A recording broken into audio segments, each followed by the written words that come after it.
Hello mga kumare! Welcome to sab sa atong sharing for today. Our topic for today is all about fake engagement. Bakit ba may mga sinasabing fake engagement? Ano ba to? Alright. Marami pong nagtatanong po sa akin, Ma'am, paano po natin malalaman na tayo po ay fake na nakipag-engage? Ayan, simple lang mga kumare. Pagkasabing fake, ibig po sabihin, hindi totoo. Bakit ma-detect the algorithm na meron pong fake engagement? Ito po ay sa kadahilanan na lahat pong galaw natin sa bahay ay ma-detect. Paano yun malalaman? Kayo po ay maging fake engager kung sakali man hindi kayo totoong nanonood sa mga videos ng kapwa content creator.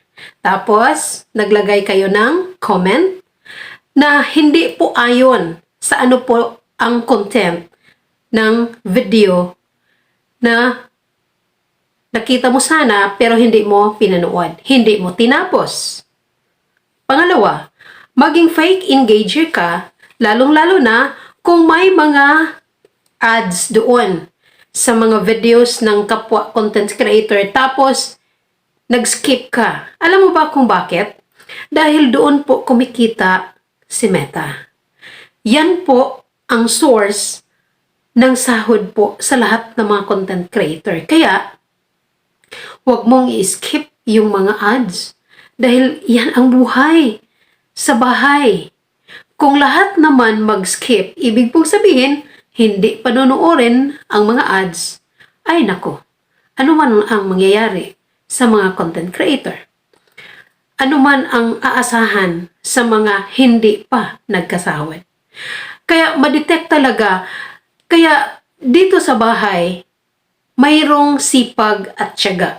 Sipag sa paggawa ng content, tiyaga sa pagpanunood, tiyaga sa pakihalubilo, pakipagsalamuha, pakipag-engage, pakipag-interact.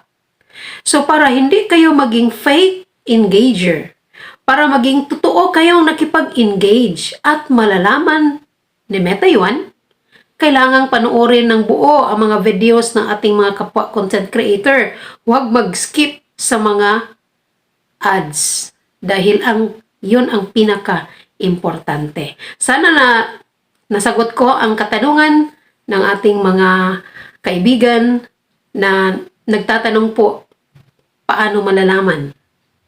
So, yan lang po muna mga kumare, mga kumpare. Hanggang sa muli, kung may natutunan man kayo sa video ito, don't forget to comment, like, follow, and share para naman malalaman lalong-lalo na sa mga baguhang content creator.